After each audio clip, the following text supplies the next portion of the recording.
Panginoon ngayong pong January 2025. Isa na namang edisyon ng Morning Devotion ng ating matutunghayan buhat po sa ating pinakamamahal na iglesia, ang Crossroad United Methodist Church. Isang panibagong taon ang ating tatahakin at nawa kung paanong iningatan at sinamahan tayo ng Panginoon noong nagdaang taon, ito rin ang mararanasan natin sa taong ito. Ang aking pong ibabahagi sa inyo ay makikita sa Colossus chapter 1 verse 10. Ganito ang sinasabi: sa gayon, makakapamuhay na kayo ng karapat-dapat at kalugod-lugod sa Panginoon. Sasagana sa lahat ng uri ng mabubuting gawa at lalawak ang inyong pagkakilala sa Diyos. Ang title po ng ating morning devotion para sa umagang ito ay Maglilingkod pa rin kay Kristo ngayong 2025. Meron po akong tatlong bagay na ibabahagi sa bawat isa sa atin para lalo nating mapalitaw ang ating pinag-uusapan sa umagang ito sa ating morning devotion. Una, palaging paggawa ng kabutihan. Ngayong 2025 ay magpapatuloy pa rin tayo sa paggawa ng kabutihan sapagkat ito ang hinihiling at iniutos sa atin ng ating Panginoon. Sa bawat pagkakataon, kailangan samantalahin natin ang paggawa ng mabuti at ngayong bagong taon ay tunay nga na ang Diyos ay patuloy na malulugod sa atin kung tayo ay patuloy na gagawa ng mabuti sa ating kapwa. Pangalawa, pagpapalalim ng relasyon sa Diyos. So ngayong 2025 ay patuloy pa rin tayong mag-aaral. Patuloy pa rin tayong makikipagniig sa ating Panginoon. Patuloy pa rin natin siyang kikilalanin sa pamamagitan ng pagpapalalim ng ating pananampalataya sa papanong paraan sa pamamagitan ng pag-aaral ng salita ng Diyos. Napakahalaga po sa bawat isa sa atin na patuloy na magsuri, patuloy na magsaliksik, patuloy na mag-aral ng salita ng Panginoon upang mas lalo pang lumalim, tumatag, tumibay ang ating pananampalataya at lalo pang lumalim ang pagkakilala natin sa ating Panginoon. Pangatlo, pagsunod sa tawag ni Kristo sa pamamagitan ng sakripisyo. So, tayong mga lingkod ng Panginoon ay hinihingi sa atin yung ating pagsasakripisyo. Yung ating paglilingkod sa Panginoon ay kaakibat nito ang pagsasakripisyo. Kaya naman sa taong 2025, patuloy pa rin natin itong isasagawa.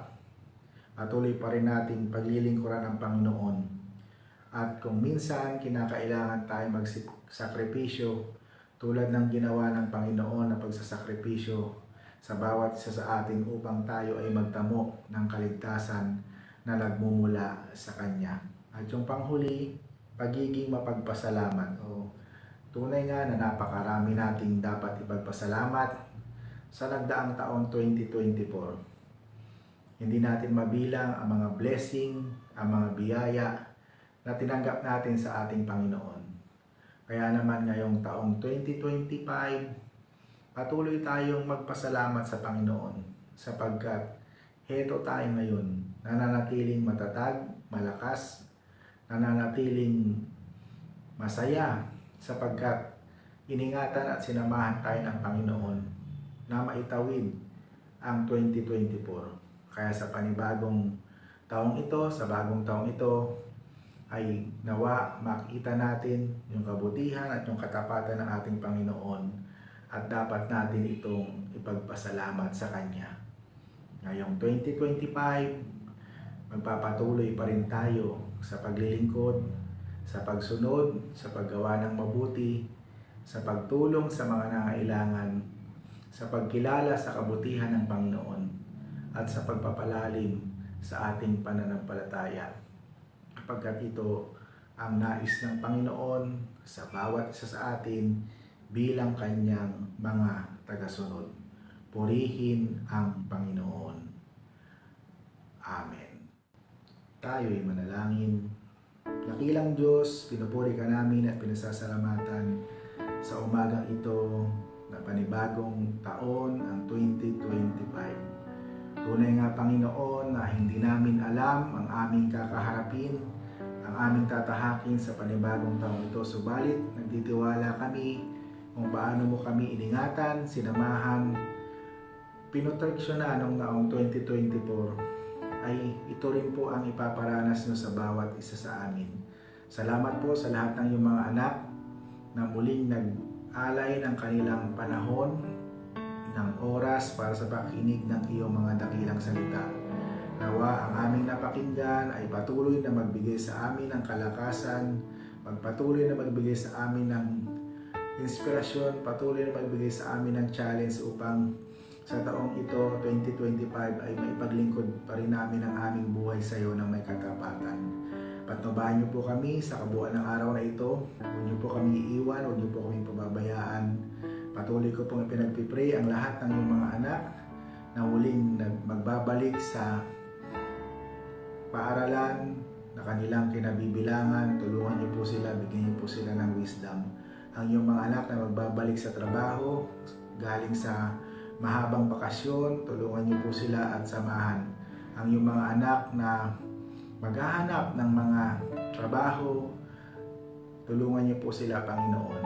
At ngayong 2025, tunay nga na hindi ka patapos na gumawa ng mga mahimalang bagay at mapagpapala sa bawat isa sa amin. Pinagpipray din namin sa iyo ang nalalapit na gawain ng iyong Iglesia, ang Crossroad United Methodist Church, ang pagpaparenovate, pagsasaayos ng bahay sanctuary at ang kanyang altar. Tulungan niyo po ito at bigyan niyo po ng katuparan.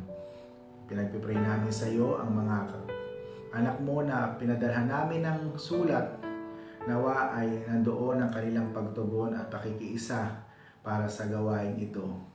At ikaw po ang mangusap sa kanilang mga buhay, sa kanilang mga puso, upang nandoon ang kanilang pagtugon at pakikibahagi para sa banal na paggawain ito.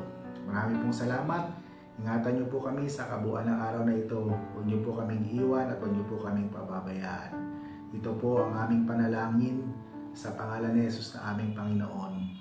Amen. Ayan, natapos na naman tayo para sa isa namang edisyon ng Morning Devotion para sa umagang ito ng January 2025. Salamat sa Panginoon sa muli ninyong pakikibahagi, pakikiisa sa aming Morning Devotion.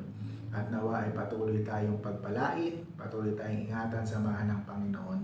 Ngayong 2025, patuloy pa rin tayong magpupuri at magpapasalamat sa Panginoon. So mula po dito sa Crossroad United Methodist Church, ito po ang inyong lingkod, Pastor Moses, na patuloy na nagsasabing ang Diyos ay mabuti noon, ngayon, at sa darating pang panahon. God bless everyone. Paalam!